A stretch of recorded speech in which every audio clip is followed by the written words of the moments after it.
Did Iran turn the checkmate against Israel and the United States? This question is now shaking the geopolitical world. The war between Israel, America, and Iran was never considered an equal contest. The entire world knew this from the very beginning. On one side stood the most powerful superpower on Earth, the United States, supported by its technologically superior and militarily advanced ally, Israel. On the other side stood Iran, a nation crushed under decades of international sanctions, its economy weakened, its access to global systems restricted, and its global standing continuously undermined. From the outside, this never looked like a fair fight. When reports surfaced claiming that Iran's supreme leader Ali Khamenei and several top military commanders had been killed, the world reacted instantly. For the first time, many believed that Iran had been completely eliminated from the game. Western media erupted with celebration, declaring that this was a checkmate. One move, they said, and the entire board was wiped clean. Iran was finished. But war rarely follows the script written by television studios. As new reports began emerging from the battlefield, a very different picture started forming. Iran, it appeared, had not surrendered. In fact, reports suggested that even advanced American fighter jets were falling from the sky in flames. There were claims, unverified but widely circulated, that areas close to the office of Israeli Prime Minister Benjamin Netanyahu had been targeted. Even more shocking, Gulf nations that had openly aligned themselves with the United States were now witnessing explosions in their own skies. This is where the narrative changed. This is where the question became unavoidable. Did America and Israel underestimate Iran?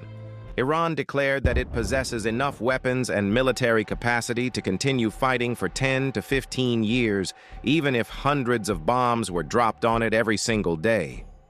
The world suddenly found itself standing at a dangerous crossroads.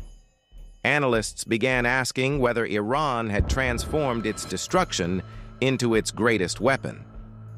Were Iranians who once leaned toward compromise now standing united after the reported death of their supreme leader? Had global reactions hardened Iran's military and psychological resolve? Today's discussion revolves around one critical issue: whether America and Israel accurately measured Iran's military hardware, but completely failed to understand its resilience, endurance, and the vast network of fighters operating beyond conventional command structures. This question is not small. It is historic. Before we move forward, it is important to state one thing clearly. During wartime, propaganda spreads faster than truth. Staying connected to reliable information sources is not optional. It is essential.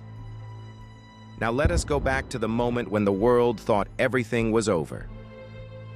On February 28, 2026, Israel and the United States reportedly launched a massive joint military operation. The message sent to the world was clear: Iran's existence had ended. Reports claimed that Ali Khamenei and Iran's top military leadership were killed in a single devastating strike.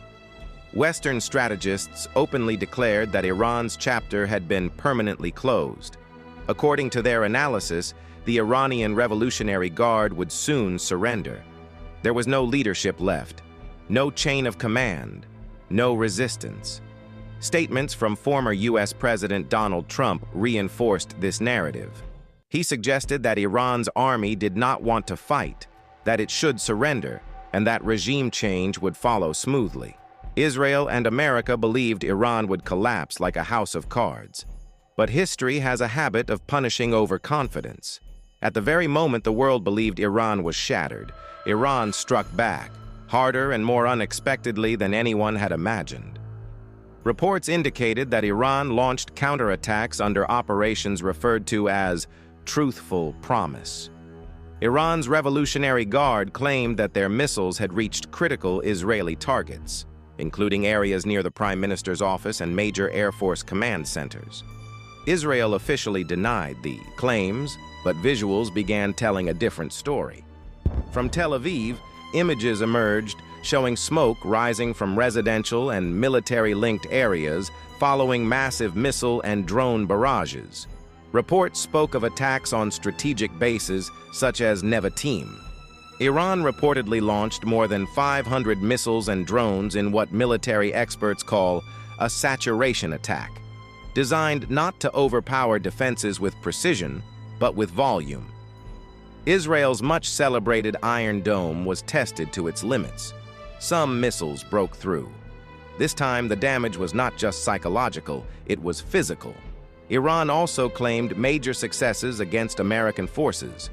Reports suggested that 3 advanced F-15 Strike Eagle aircraft crashed near the borders of Kuwait and Iraq. The United States insisted these incidents were caused by friendly fire or technical malfunctions. Iran, however, declared them battlefield victories. Explosions were also reported near American positions in Manama, while interceptor trails lit up the skies over Dubai. Missile debris discovered near U.S. bases in Qatar indicated that Iran was willing to escalate far beyond expectations. Western military doctrine assumed that eliminating leadership would paralyze Iran. But Iran responded with a decentralized warfare model. Groups such as Hezbollah in Lebanon, militias in Iraq, and the Houthis in Yemen continued operating independently. There was no single switch to turn off. One head was cut, but many more continued fighting. Psychology played a decisive role. Before the war, Iran had seen internal protests driven by economic hardship and inflation. But history repeatedly shows that foreign attacks often unite divided populations. When American missiles struck Iranian soil, internal conflict transformed into national pride. Young Iranians who once opposed Khamenei now found themselves standing with their country, not because of ideology, but because of survival. Speculation also grew about possible behind-the-scenes support from Russia or China, possibly through intelligence sharing or electronic warfare assistance. No evidence has confirmed this, but Iran's use of inexpensive drones to challenge billion-dollar defense systems raised serious questions. Iran then played its most dangerous card. It threatened to close the Strait of Hormuz, a narrow passage through which nearly 20% of the world's oil supply flows. Closing this route would send shockwaves through the global economy. Countries like India would feel immediate impact, with fuel prices potentially reaching unprecedented levels and economies destabilized worldwide. Pressure began building not just abroad, but inside America itself. Political leaders such as Kamala Harris warned against uncontrolled escalation. Protests erupted in parts of the United Kingdom, signaling rising public fear over the possibility of a wider war. Yes, the war remains unequal in raw military power. And yes, America and Israel may still achieve victory. But the real question is, at what cost? Perhaps America and Israel correctly measured Iran's weapons, but disastrously underestimated its capacity to absorb pain, spread chaos, and sustain resistance. They believed surgical strikes would bring silence. Instead, they may have struck a hornet's nest with no single king to kill. Now, America and Israel stand at a crossroads. Retreat could look like defeat.